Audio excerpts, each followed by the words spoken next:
Yo soy Padre del Valle. Estás a punto de escuchar lo que nadie se atreve a contar. Esto es Realidad Mexico, México. La frontera, Coahuila. Ciudad sin nombre. Calles de polvo, casas de bloc agrietadas. El sol muerde la piel, incluso a las sombras. Aquí, las historias se entierran o se cruzan, pero esta no se ha enterrado. Padre e hija. Dos nombres borrados. Dos cuerpos temblando bajo la misma frazada. Nadie habló. Todos vieron. Todos callaron. Antes de seguir, escúchame bien. Este relato no busca condena. No busca morbo. Este relato intenta mostrar el dolor que no cabe en las palabras. El dolor que se ignora. Ese que las autoridades empaquetan. El dolor que se archiva. Suscríbete si crees que la verdad merece ser escuchada. En la frontera, el escándalo es tan sucio que empapa cada boca. Rumores que rasgan la noche. Los vieron juntos. No son padre e hija, son amantes. Van a cruzar. Nadie pregunta, nadie ayuda. Simplemente observan y siguen comiendo tortillas secas. Una camioneta destartalada. Vidrios ahumados. Adentro, silencio. Ella mira por la ventana. Él aprieta el volante hasta blanquear los nudillos. La carretera hacia Texas es infinita y hostil. El motor se queja. El miedo también. Ella tiene las uñas mordidas, la marca del pánico en cada dedo. Él lleva 3 días sin dormir. Su cara hundida, los ojos rojos, la barba de semanas. El sudor les une. No hay palabras. Solo un pacto de silencio. Detrás del asiento, una mochila vieja. Nada de dinero. Nada de documentos. Solo ropa usada. Un cepillo con cabellos largos. Un peluche desgarrado con un ojo menos. Cosas pequeñas que solo importan cuando huir es lo único que queda. Sus nombres no importan. Su historia sí. Noche. Silencio. El aire pesa. En la radio vieja, una canción norteña susurra muerte y frontera. Él apaga el sonido. Ella aprieta el peluche. En esas horas, todo lo que queda es el ruido de los propios corazones temblando. Cruzar no es solo cambiar de país, es entregarse al vacío. A cada kilómetro, el miedo crece. No saben a quién temer más. A los gringos, a los federales, o a ese monstruo que los sigue desde la casa que dejaron atrás. La policía no los sigue. No les buscan. La familia tampoco. El escándalo se quedó en Coahuila, flotando como moscas sobre arroz frío. En Texas, nadie pregunta por ellos. Son polvo, invisibles. Pero el miedo viaja con ellos. Detrás de cada árbol seco, detrás de cada gasolinera abandonada, detrás de cada hombre de uniforme. Él recuerda la última noche en casa. Un golpe en la puerta. Vecinos murmurando. Ella llora en silencio. Él abraza sin saber cómo consolar. Solo puede repetir, ya casi, ya casi. Su mano tiembla. Ella siente frío, aunque la madrugada quema. Los perros ladran. Un rato después, alguien grita desde la calle, ¡pecadores! Así empieza la huida. Sin mirar atrás.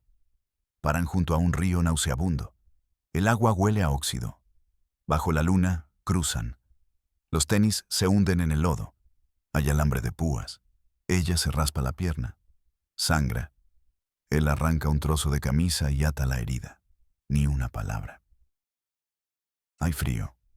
Ella respira hondo y siente el sabor metálico del miedo en la boca. Él no mira atrás. Sabe que, más allá del agua, el problema no desaparece. Solo cambia de idioma. Después del cruce, una pausa. Silencio. Solo los latidos. Solo el dolor que no se va. En Realidad México, la verdad nunca es cómoda. Suscríbete. No por mí. Por ellos. Por los que cruzan y no vuelven. Por los secretos que la frontera esconde. Esto apenas comienza. Javier no buscaba esta historia. Las historias como esta te encuentran a ti. Te emboscan en una cantina de mala muerte. En piedras negras, olor a cerveza rancia, sudor y resignación. Javier era periodista, de los que ya no quedan. De los que no cobran por palabra, sino por verdad. Estaba cansado. Cansado del narco, de los políticos, de las fosas. Solo quería un trago. Y silencio. Pero el silencio en la frontera nunca es puro. Está lleno de susurros. En una esquina, 2 hombres. Sombreros sucios, botas gastadas. Hablaban bajo. Creían que nadie escuchaba. La gente siempre cree que nadie escucha. Hablaban de una familia, de una vergüenza, de una huida nocturna. Se fueron para el otro lado, dijo uno, con la voz rasposa. Mejor así, que la tierra se los trague. Otro hombre en el bar habría ignorado la conversación, pero Javier no. No fue la palabra huida la que encendió la alarma, fue vergüenza. Esa palabra, en un pueblo chico, es más peligrosa que una bala. Javier sintió esa punzada en el estómago, la que siempre anunciaba una historia podrida, una historia que nadie quería desenterrar. Dejó el vaso de tequila a la mitad. El líquido ambarino lo miraba como un ojo de cíclope. Salió. El calor de la noche lo abofeteó. Empezó a caminar. Sin rumbo. Luego empezó a preguntar. Con cuidado, como quien pisa sobre vidrios rotos. En la tienda de la esquina. La mujer detrás del mostrador desvió la mirada. No sé nada. En la gasolinera. El despachador se encogió de hombros. Aquí pasa mucha gente. Las puertas se cerraban antes de que terminara la pregunta. Las sonrisas se congelaban. Las miradas se volvían de piedra. Esa gente no es de por aquí, le dijeron. Mentían, y Javier lo sabía. El miedo colectivo tiene un olor particular, un olor a metal y a tierra mojada. Siguió caminando hasta que las luces de la calle principal murieron, hasta llegar al borde del pueblo, donde las casas son de cartón y lámina. Allí, en un porche que se caía a pedazos, estaba ella, doña Elvira, 80 años, la piel como un mapa de arrugas, los ojos como 2 carbones apagados. Doña Elvira lo había visto todo.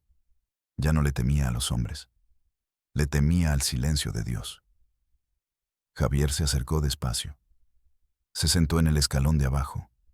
No dijo nada. Sacó un cigarro. Lo encendió. El humo subió, lento, hacia el cielo sin estrellas. Pasaron 10 minutos, o quizá 20. El tiempo se mide diferente en esos lugares. No eran malas personas, dijo la anciana al fin. Su voz era un susurro de hojas secas. Solo estaban solos. Javier no preguntó. Dejó que las palabras salieran. Él se llamaba Roberto. Trabajaba en la maquila. Siempre cansado. Un trago de aire. Ella, Sofía, cumplió 16. Tenía la mirada de un pájaro triste. Javier sacó una libreta pequeña, gastada. Empezó a escribir. Cada palabra era un clavo en un ataúd. La mamá se murió, una fiebre, hace años. El silencio volvió a caer. Pesado, espeso. Se quedaron solos, repitió la anciana. Demasiado solos. Javier sintió el peso de esa frase. La gente empezó a murmurar. Ya sabes cómo es la gente. Sí, Javier lo sabía. Decían que en esa casa pasaban cosas que no debían pasar, que por las noches se oían ruidos, no gritos, no peleas, risitas. Esa palabra resonó en la cabeza de Javier. Risitas. Una noche, alguien pintó la puerta, con una palabra fea. Al día siguiente ya no estaban. ¿A dónde fueron?, preguntó Javier por primera vez. La anciana levantó una mano temblorosa. Señaló hacia el norte, hacia la oscuridad. Para el otro lado. Javier le dio las gracias. Dejó el resto de la cajetilla de cigarros a su lado. Caminó hasta la casa. No fue difícil encontrarla. Era la única con la puerta pintada de negro y una palabra en blanco, casi borrada por el sol. Incesto. La puerta estaba entreabierta, una invitación o una trampa. Entró. El aire estaba viciado. Olía a encierro, a tristeza y a algo más. A miedo rancio. El polvo cubría todo. Una capa gris sobre una vida abandonada. En la cocina, platos con restos de comida. Moscas zumbando en círculos. Un vaso de leche a medio tomar, cortada. En la sala, un solo sillón, hundido por el uso. Frente a un televisor viejo. No había fotos en las paredes, ni un solo recuerdo familiar, como si hubieran querido borrar su propia existencia. Luego, la habitación. Una sola habitación, con una cama, el colchón desnudo, las sábanas, una bola arrugada en el suelo. Javier sintió que el aire le faltaba. Se apoyó contra la pared. Estaba fría. En una esquina, una pequeña mesa de noche. Sobre ella, un cuaderno escolar. Lo abrió. No había palabras. Había dibujos. Hechos con crayones de colores. Una casa. Dos figuras de palitos. Una grande, una pequeña. Estaban tomadas de la mano. Pero la casa estaba rodeada de llamas. Y las caras de las figuras eran dos círculos vacíos.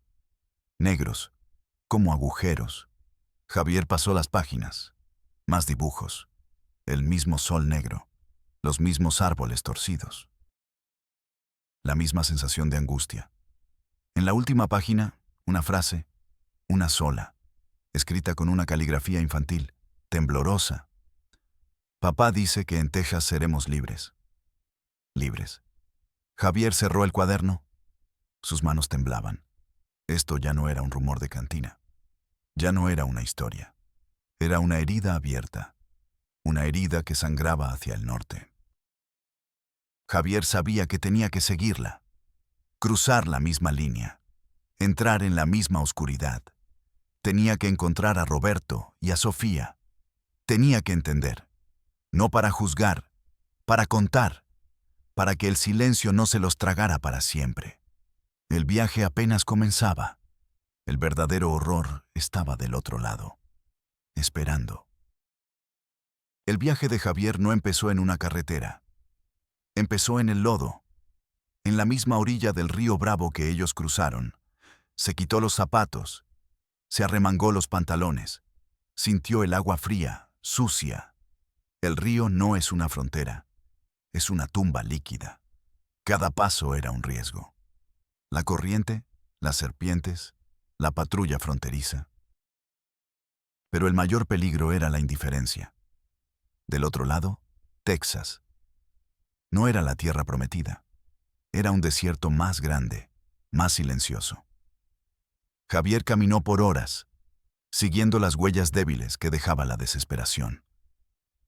Las encontró cerca de un arbusto espinoso, un trozo de tela, arrancado de una camisa barata, manchado de sangre seca. Era el torniquete improvisado que Roberto usó en la pierna de Sofía. La primera prueba, el primer rastro de dolor. Javier lo guardó en una bolsa de plástico, como si fuera una reliquia sagrada o la evidencia de un crimen. Siguió caminando. El sol era un martillo sobre su cabeza. No había nadie, solo el zumbido de los insectos y el viento caliente. La libertad que Sofía imaginaba olía a polvo y a muerte. Llegó a una carretera secundaria, asfalto agrietado por el calor. Esperó. 1 hora, 2. Finalmente, una camioneta polvorienta se detuvo. Un ranchero, piel curtida, ojos desconfiados. Javier habló en un inglés entrecortado. Mostró la foto que había tomado del cuaderno de dibujos. La casa en llamas. El hombre miró la foto, luego a Javier. Escupió al suelo. He visto a muchos como ellos. Su voz era áspera como la lija. Vienen buscando un sueño, encuentran una pesadilla. Javier preguntó si los había visto a ellos. Un hombre, y una chica joven.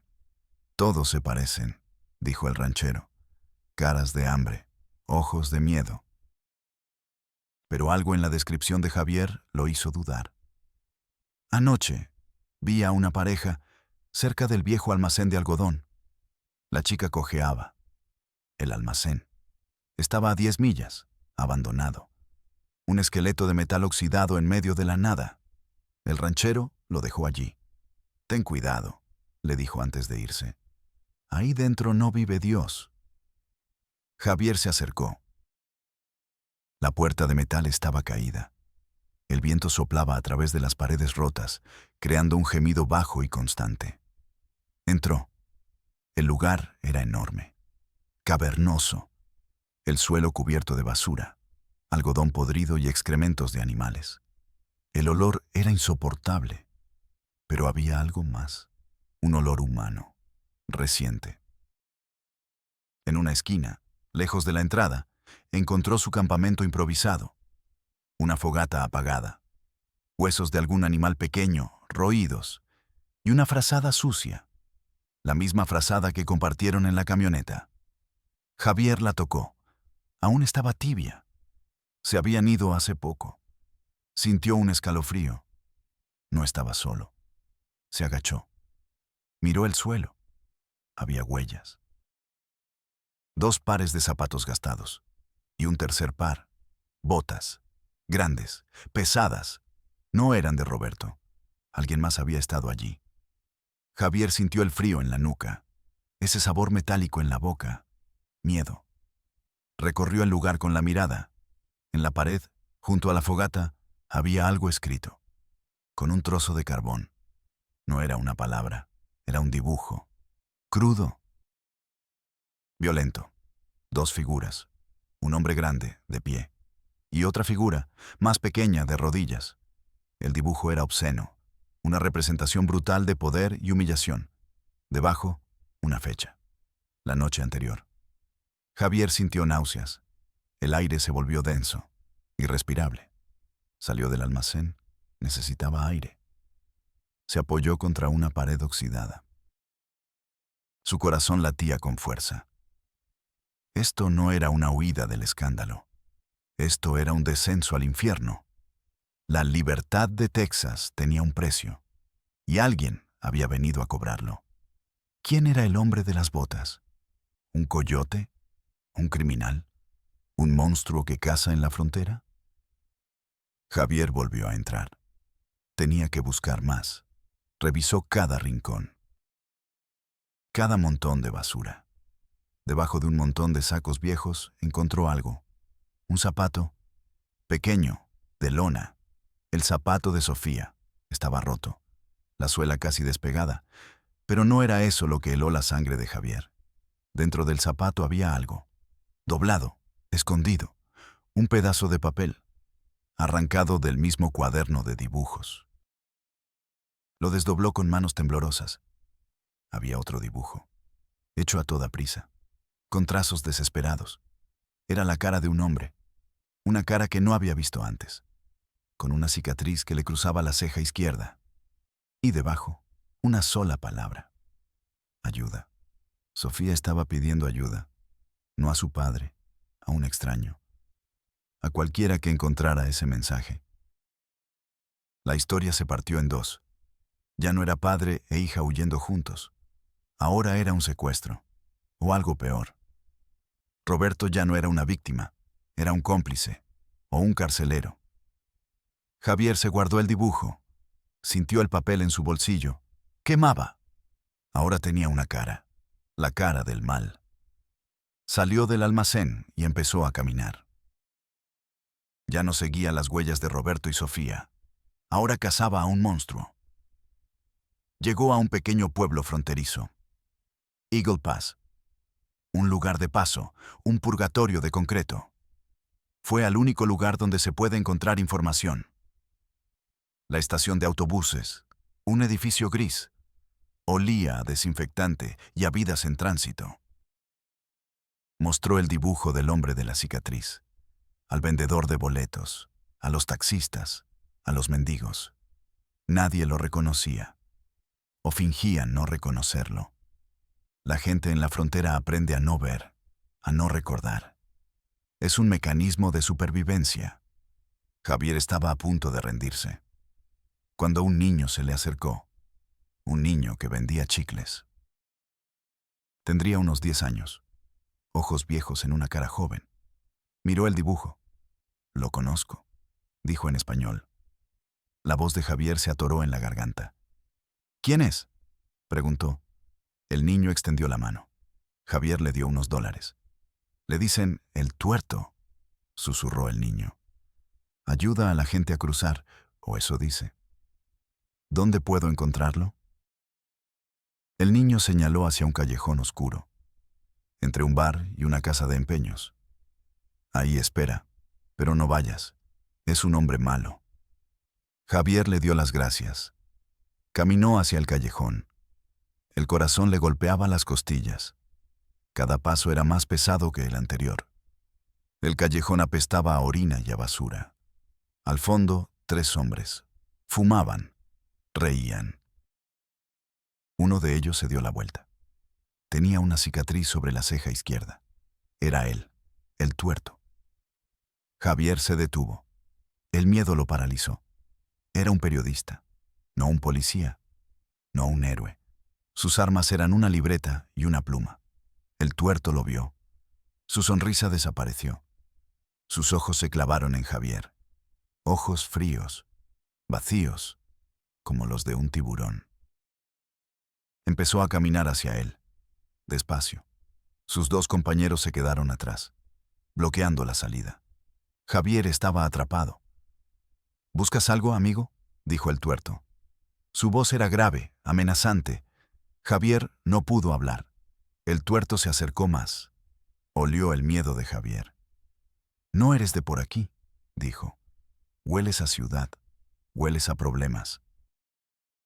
Javier sacó el dibujo de Sofía. Se lo mostró. La cara del tuerto se contrajo. Un tic nervioso en su ojo. «¿De dónde sacaste eso?». «La encontré», dijo Javier. Su propia voz le sonó lejana. El tuerto le arrebató el papel. Lo miró. Lo hizo una bola. «No encontraste nada», gruñó. Dio un paso más. Estaba a 100 centímetros de Javier. Hay lugares donde no debes meter la nariz.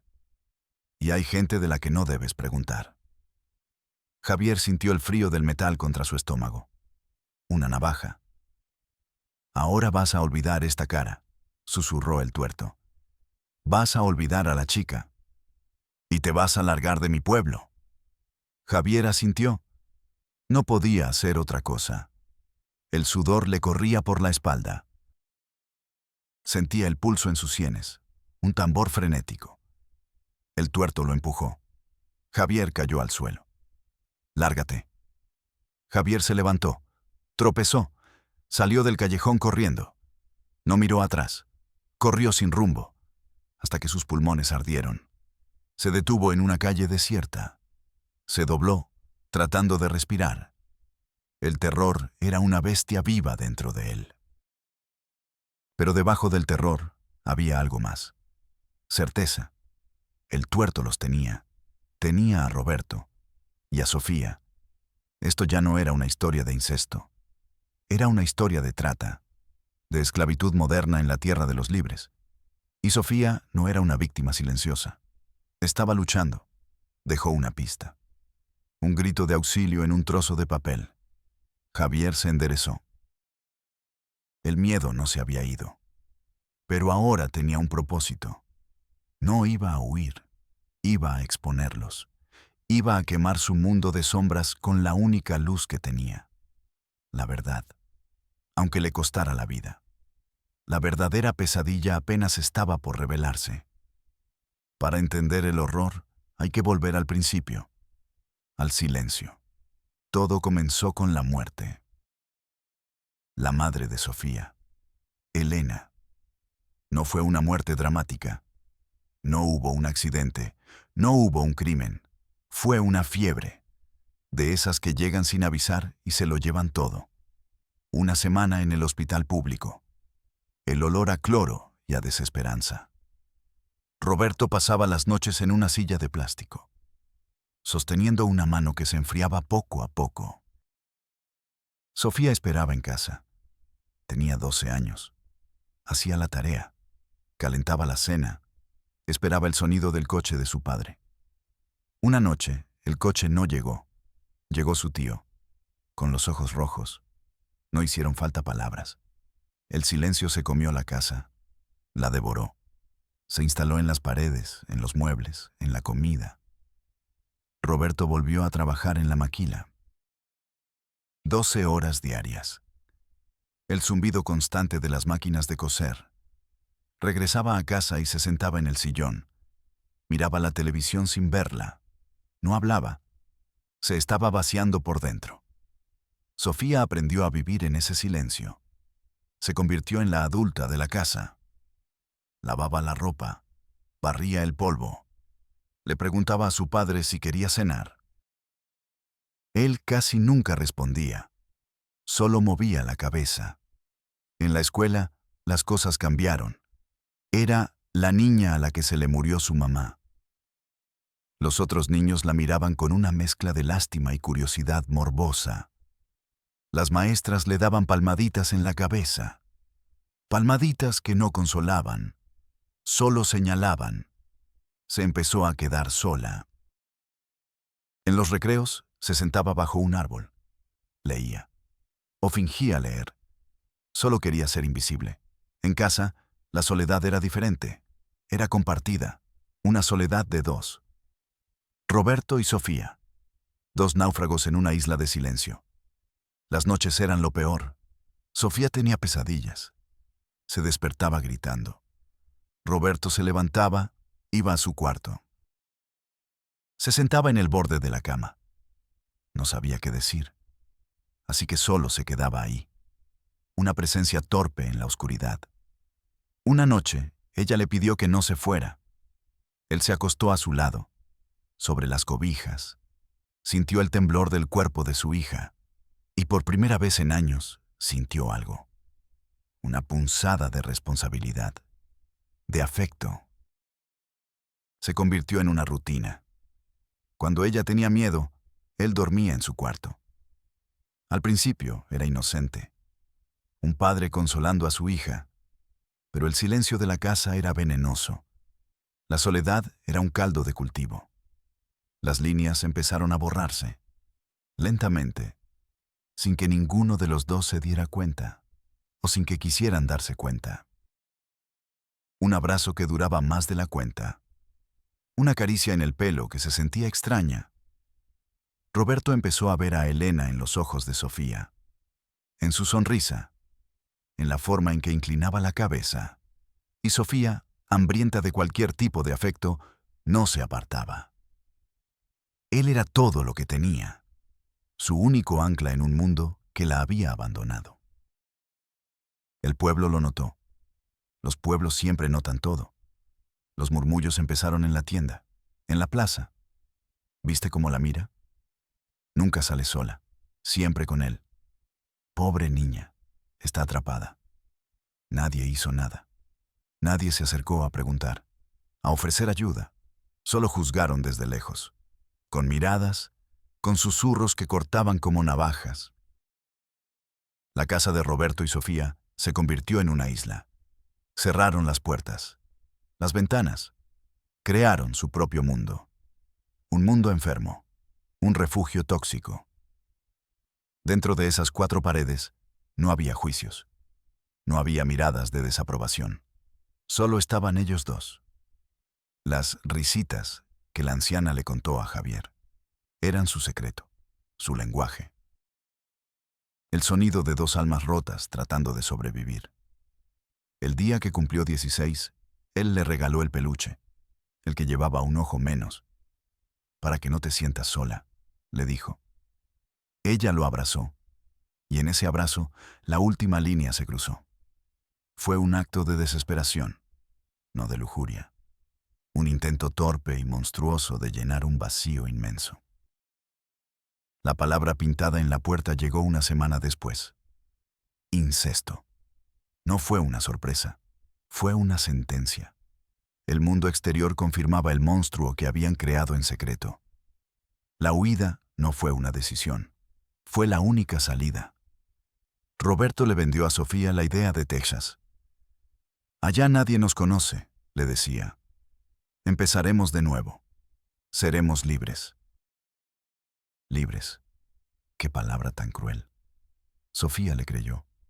¿Qué otra cosa podía hacer? Él era su padre, su protector, su amante, su carcelero. Era su todo. No sabían que al cruzar la frontera no escapaban de una jaula. Entraban a una mucho más grande, mucho más peligrosa. Su vulnerabilidad era un olor. Un olor que los depredadores como el tuerto reconocen a kilómetros. No huyeron del escándalo. Corrieron directamente a las fauces del infierno. Su tragedia no empezó con un acto prohibido. Empezó con una tumba y un silencio que nunca debió durar tanto. Javier salió del callejón. El miedo todavía vibraba en su piel. Pero debajo del miedo había una rabia fría, una determinación. Tenía el rostro del monstruo. Tenía el grito de auxilio de Sofía. Pensó que eso sería suficiente. ¡Qué ingenuo! Su primera parada fue la estación de policía de Eagle Pass. Un edificio de ladrillo bajo el sol implacable. Adentro, el aire acondicionado era un alivio artificial. Olía a café quemado y a lejía. Un oficial estaba sentado detrás de un mostrador de vidrio, corpulento, con el uniforme ajustado, la mirada perdida en un monitor de computadora. Javier esperó. El oficial no levantó la vista. El único sonido era el tecleo perezoso de sus dedos. «Disculpe», dijo Javier. El oficial suspiró, como si lo hubieran despertado de un sueño profundo. Levantó la vista, sin interés. ¿Sí? Javier explicó todo. La huida de Coahuila, el almacén abandonado, el dibujo, la amenaza del tuerto. Habló rápido, con la urgencia de quien ha visto el infierno. El oficial lo escuchaba con una paciencia estudiada. Una paciencia que era prima hermana de la indiferencia. Cuando Javier terminó, el oficial se reclinó en su silla. La silla gimió bajo su peso. «Ok, déjeme ver si entendí», dijo lentamente, arrastrando las palabras. Un hombre y su hija, de México, cruzaron ilegalmente. ¿Y usted cree que están en problemas con su coyote? ¿Es eso? Es más que eso, insistió Javier. La chica es una menor. Está secuestrada, o algo peor. Mostró el dibujo de Sofía, el que decía ayuda. El oficial lo miró por un segundo. Se encogió de hombros. Puede significar cualquier cosa. Javier sintió una oleada de calor en el rostro. El hombre, el tuerto, me amenazó con una navaja. ¿Le robó?, preguntó el oficial, su voz monótona. No. ¿Lo hirió? No, pero...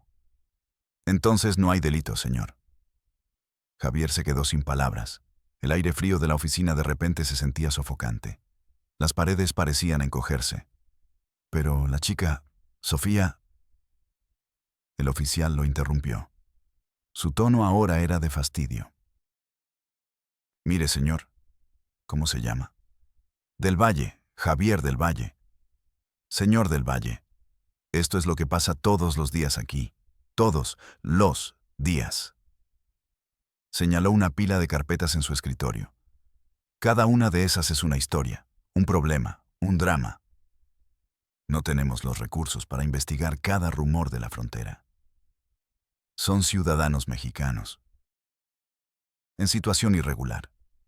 Técnicamente, esto es un caso para la patrulla fronteriza o para ICE. Vaya con ellos. Le dio la espalda. Volvió a su monitor. El tecleo se reanudó. Javier había sido descartado. La conversación había terminado. Sintió un nudo en el estómago. Una mezcla de furia y desamparo. El zumbido del aire acondicionado era un taladro en su cerebro. El sistema no estaba ahí para ayudar. Estaba ahí para clasificar, para derivar, para quitarse el problema de encima. No se rindió. Siguió el consejo del oficial. Fue a la oficina de la patrulla fronteriza. Un edificio federal, más grande, más impersonal. Banderas ondeando afuera. Símbolos de un poder lejano. Adentro, la espera fue larga. Sillas de plástico duro. Un televisor en una esquina mostrando noticias en silencio.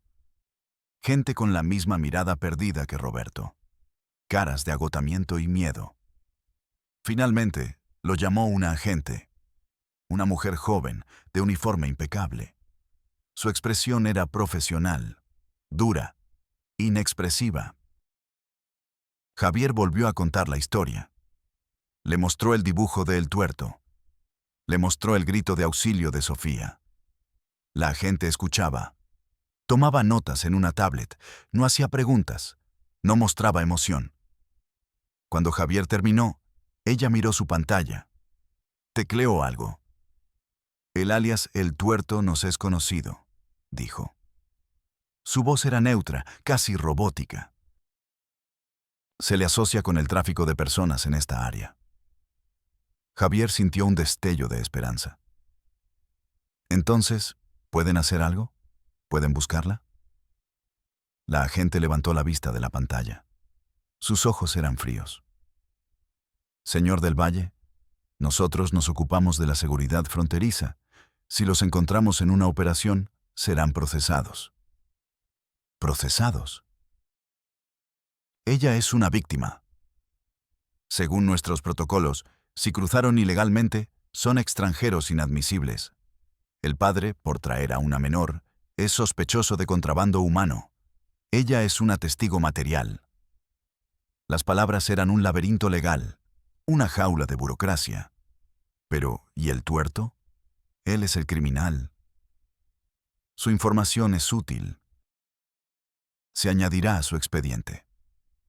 ¿Expediente? Carpeta. La tragedia de Sofía se estaba convirtiendo en un archivo digital. Señor del Valle, dijo la agente, y su tono se suavizó una fracción, un cambio casi imperceptible. Agradecemos su civismo, pero ahora esto es un asunto interno. Hemos registrado su testimonio. Le asignaremos un número de caso. Tomó una pequeña tarjeta blanca. Escribió una serie de letras y números. Se la entregó a Javier. Si tiene más información, puede citar este número. Javier miró la tarjeta. EP25-C, 891-SMUC, el dolor de Sofía. Su miedo, su grito de ayuda. Reducido a un código, archivado. Javier sintió que sus manos temblaban. La tarjeta de cartón se sentía pesada, como una lápida. El olor a papel y a tinta de la oficina le revolvió el estómago. No buscaban a una niña. Buscaban cerrar un caso, o, mejor dicho, abrir uno para archivarlo. Salió del edificio. El sol de Texas le pareció más cruel que nunca. El sistema estadounidense le había cerrado la puerta en la cara. 2 veces. Le quedaba una última esperanza. La suya, la de su país, el Consulado de México. Condujo hasta allí. Un edificio con el escudo nacional en la puerta. La bandera verde, blanca y roja. Un pedazo de casa en tierra extraña. O eso creía él. Adentro, el ambiente era de caos controlado. Filas de gente, el murmullo constante de problemas. Pasaportes perdidos, permisos de trabajo, repatriación de cuerpos, la burocracia del exilio. Después de otra larga espera, lo recibió un funcionario. Un hombre de traje, cansado, con ojeras. Se llamaba licenciado Ramírez. Lo llevó a una pequeña oficina sin ventanas. Javier, por tercera vez, contó la historia, esta vez en su propio idioma. Pensó que eso haría la diferencia. No la hizo. El licenciado Ramírez escuchaba, asintiendo, uniendo las yemas de sus dedos sobre el escritorio. Una pose de falsa solemnidad. Entiendo su preocupación, señor del Valle. Es una situación terrible, lamentable. Usaba palabras vacías, palabras de manual. ¿Y qué van a hacer?, preguntó Javier. Su voz sonaba ronca. El funcionario suspiró, un suspiro largo, teatral. Usted debe comprender la complejidad de esto.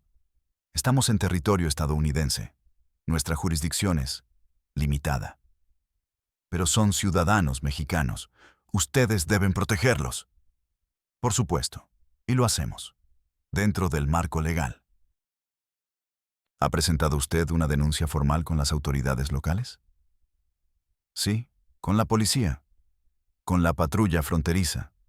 No hicieron nada. El licenciado Ramírez sonrió. Una sonrisa triste, condescendiente. Bueno, sin un reporte oficial de la policía de aquí, nosotros no podemos actuar. Sería una injerencia, un problema diplomático, ¿entiende? El laberinto, la trampa perfecta. La policía americana decía que era un asunto mexicano. El consulado mexicano decía que era un asunto americano. Mientras tanto, Sofía estaba en algún lugar, en manos de un monstruo. Entonces, ¿qué me sugiere que haga?, preguntó Javier, sintiendo cómo la última brasa de esperanza se extinguía. El funcionario se inclinó hacia adelante. Su voz bajó a un tono confidencial. Mire, entre nosotros, lo mejor que puede hacer es volver a México, a Coahuila, y levantar un acta por desaparición de personas. Pero no están desaparecidos en Coahuila, están aquí. Sí, pero el proceso debe iniciarse en el último lugar donde tuvieron residencia legal, para que se genere una carpeta de investigación. Se emita una alerta, ya sabe, el procedimiento. El procedimiento, la palabra que usan los burócratas para justificar la inacción. Javier se levantó. Sintió un mareo. La pequeña oficina sin ventanas era una tumba. El traje del funcionario, la bandera en el escritorio, todo era una farsa. El sistema no estaba roto. Funcionaba a la perfección. Su propósito no era encontrar a Sofía. Su propósito era protegerse a sí mismo, evitar responsabilidades, ordenar el caos en formularios, clasificar el horror hasta que se pudra en un archivo. Javier salió del consulado sin despedirse. Se paró en la acera. Miró los coches pasar, la gente caminar. Se sintió completamente solo, más solo que Roberto y Sofía en su casa silenciosa. Nadie iba a ayudarlo. Ninguna autoridad, ninguna ley, ningún gobierno. El tuerto tenía razón. Hay lugares donde no debes meter la nariz. Pero ya era tarde. La historia lo había consumido. Si la ley no iba a hacer justicia, entonces él haría lo único que sabía hacer. Contaría la verdad. La gritaría tan fuerte que ninguna pared burocrática podría silenciarla. Se subió a su coche y empezó a conducir. No sabía a dónde iba. Solo sabía que tenía que seguir. Porque ahora no solo buscaba a Sofía, buscaba una razón para no perder la fe en la humanidad. Y temía que no la iba a encontrar. Javier no volvió a ninguna oficina. No llenó más formularios. No citó ningún número de caso. Su coche se convirtió en su redacción. El volante, su escritorio, el teclado de su laptop, su única arma. Condujo hasta un motel barato. De esos que tienen la palabra vacancy, parpadeando en neón rojo. Se encerró en el cuarto. Olía a humedad y a vidas pasadas. Y escribió. Escribió toda la noche. Con la furia de un hombre al que le han robado la fe. No escribió un artículo. Escribió un testimonio. Contó la historia de la casa silenciosa, del cuaderno de dibujos, del viaje desesperado, del almacén oxidado, del zapato roto, del grito de auxilio en un papel. Publicó el rostro del tuerto. Describió la indiferencia del oficial de policía. el laberinto de la patrulla fronteriza, la sonrisa condescendiente del cónsul. No ocultó nada. Lo publicó en su blog. Un pequeño espacio en la inmensidad de Internet. No esperaba nada. Pero a veces, un solo grito en el desierto es suficiente. La historia fue compartida. Una vez, 10, 100, 1000. Empezó a hacer ruido. Un ruido incómodo. Llegó a los oídos de un periódico más grande. Luego a una cadena de televisión. El número de caso EP25-C891-SMUG dejó de ser un simple código. Ahora tenía un rostro. El de Sofía. La presión obligó a las autoridades a moverse. No por justicia, por imagen pública. Volvieron al pueblo, al callejón. El tuerto ya no estaba. Se había desvanecido, como un fantasma. Los monstruos de la frontera saben cómo desaparecer. Siguieron la pista hasta las afueras, hasta una zona de remolques y casas improvisadas. Encontraron el lugar. No por una investigación brillante, sino por el olor. Encontraron a Roberto.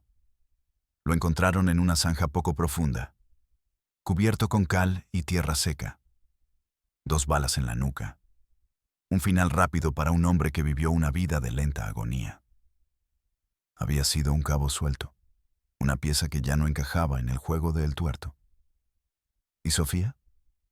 Nada. Ni un rastro, ni una huella, ni un cabello. Desapareció. La tierra de la frontera se la tragó. Oficialmente, la investigación sigue abierta. Una carpeta más en un archivero de metal. Una estadística más en el informe anual de personas desaparecidas. La convirtieron en lo que siempre quisieron que fuera. Un número. Una carpeta. Un fantasma en un archivo. Javier nunca volvió a ser el mismo. Guardó el dibujo que ella hizo, el de la casa en llamas. A veces lo mira y se pregunta si en algún lugar Sofía encontró la libertad, o si la libertad era solo el nombre de una pesadilla aún más profunda. Nunca lo sabremos. Esta no es una historia con un final feliz, porque la realidad rara vez lo tiene. Es la historia de un silencio que se convirtió en un monstruo, de un sistema diseñado no para proteger, sino para olvidar, y de una niña con la mirada de un pájaro triste que dibujaba su dolor porque no tenía palabras para gritarlo. Soy Padre del Valle, y nos vemos en la próxima Realidad México.